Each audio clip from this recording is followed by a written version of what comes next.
This is Sean. Welcome back to my channel. Subscribing, sharing, commenting. I appreciate the dialogue. I appreciate the kind words. Thank you, everyone, for your support. It is the 3rd of November. Daylight savings time began at 0200, I think, Pacific time. Whatever time it was out there in your neighborhood, it was 0200. Anyhow, before we proceed, real quick, I want to throw this out there. This is an opportunity for anybody in private security. So if you own a security company and you have a training facility, a classroom that can accommodate maybe, I don't know, 30 people or 50 people, let me know. I plan on, so right after I publish the 3rd edition of my book, The Private Patrol Operator, I think maybe I'll publish it in January, probably by the 2nd or 3rd week. And then maybe about 6 months after that, I want to start doing some training out there, like business-related training, a seminar-related training, where I go over the Business and Professions Code, Labor Code, kind of like what CalSAGA does, CalSAGA, what they do in California. They kind of have like a new business owner seminar, and they go over record-keeping duties and other legal requirements. And I want to replicate something like that, maybe a 2-day course. If you're willing to host that class, it looks great for your security company. You could be located anywhere in Southern California. I don't know exactly where I'm going to do this, but Southern California. And I'm willing to give you a free seat in the class. So if you have a manager, you're the owner of the security company, maybe you got some supervisors that need some training, I'll comp you one seat. Just provide the facility. Let me know, reach out to me at my email address if this is something you want to host. Again, it does look good for your company because you're hosting a spectacular event. Randy says City CWPS can support that. Hey, that'd be super awesome if you guys could do that at Citywide. Hey guys, I don't work for Citywide. Randy works for Citywide. Just some self-disclosure. That'd be cool. That'd be pretty neat if you guys can host. This is a time where we can all get together and we can discuss latest issues. I'll have the agenda posted in a couple of months after I publish my book, but I definitely want us all to meet collectively as a whole and just work with each other, network. Guys, you never know. Like, what if you are in Lancaster area of Los Angeles County, right? And then you have a client that approaches you for contracts in Orange County or San Diego County, and you can't service that contract, right? Wouldn't it be neat to just contact one of your networking colleagues and be able to have that colleague provide the services, and then vice versa? Now, fee splitting is a topic of another story, a whole topic of another story, and we can always talk about that. But anyhow, that's my plans for 2025. I really want us to all get together.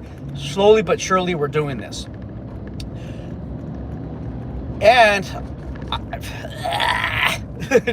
I am inviting different companies out there. Black Knight Patrol is welcome to train with us. Maybe even we might have an open range day, right, where Black Knight Patrol could come out. Newton Patrol, Newton Police, I'm sorry, Newton Patrol Division, they could come out and train too. Like, there's nobody that's going to be excluded. Allied Universal, if you're the CEO of Allied Universal, you could come out with us and train too. There's no discrimination. We encourage anybody in the security industry to come out and train. Anyhow, so I was dropping one of my kids off at Radies Hospital yesterday in San Diego. It was a nothing burger, really. And I had my toddlers with me, and I really didn't have much of a place to go, but it was like 9 o'clock p.m. They had to eat. So I brought him to McDonald's. That's like, I don't know which one it is, guys. It's a 7-minute drive from Rady's Hospital in San Diego. I went there. I was eating with my 8 or 9-year-old and 7-year-old, and I saw the security officer ordering something. So he went in there, and he had a gray shirt, like a gray sweatshirt, popping out through his regular polo shirt, and he had his uniform on and a hat. Guys, I don't know what security company this is. If you know what security company it is, let me know so we can give them a shout out, I guess. But anyhow, what was really weird, and I took a photo of it. It's actually it's the thumbnail to this video. What's really weird is he had his Sam Brown belt, or his duty belt, slung across his belt.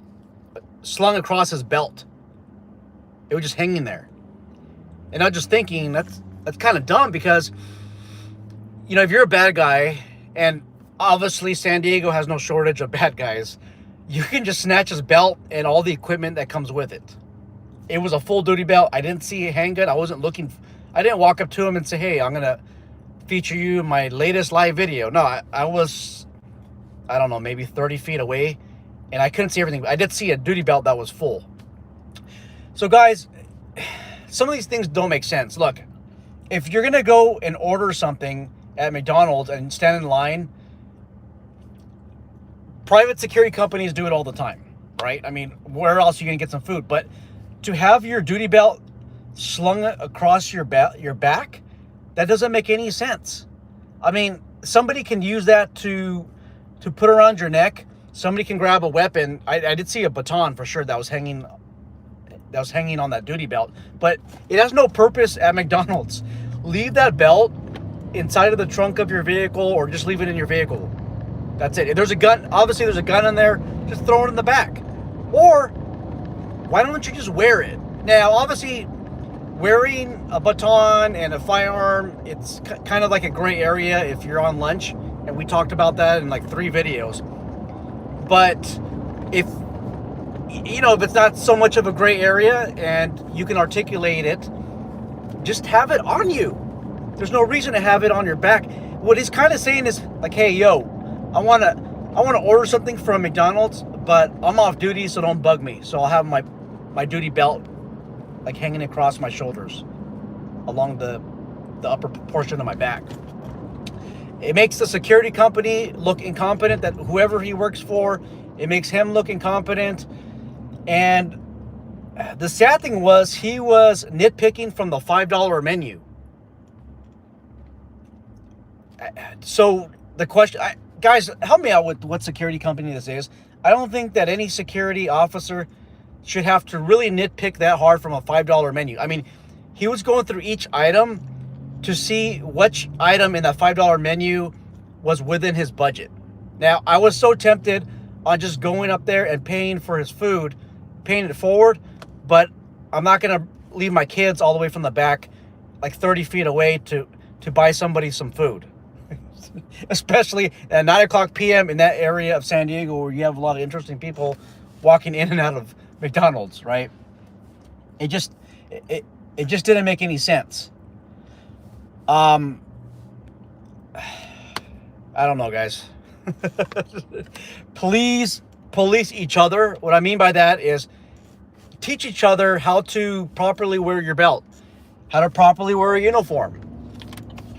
I suppose if it's cold outside and you have no uniform jacket, to put a sweatshirt under your uniform clothing. I get that.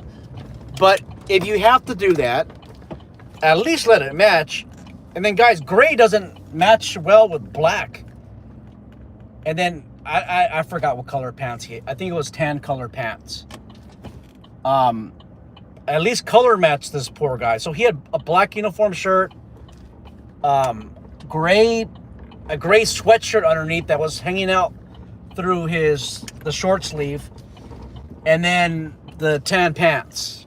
At least help your partners color code as much as you can. Okay, so that's all I got. Looking forward to the dialogue, looking forward to the stories.